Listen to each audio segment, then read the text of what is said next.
खोमेनीच्या मृत्यूनंतरही Iran घुटणे टेकेल अशी काही अवस्था आपल्याला दिसत नाहीये.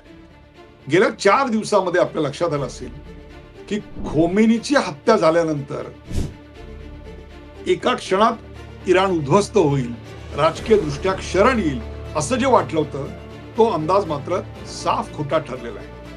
म्हणजेच व्हेनेझुएलामध्ये ज्या पद्धतीनं एक विमान पाठवून राष्ट्राध्यक्षाला उचलून नेलं आणि ते राष्ट्र अंकित बनवलं, तसं इराणच्या बाबतीत व्हायची शक्यता आपल्याला शून्य दिसते. इराणने आपला जो प्रतिकार दाखवला तो प्रतिकार दुर्लक्ष करण्यासारखा नाहीये. याचा अर्थ खोमेनीची राजवट तिकडे पॉप्युलर होती का?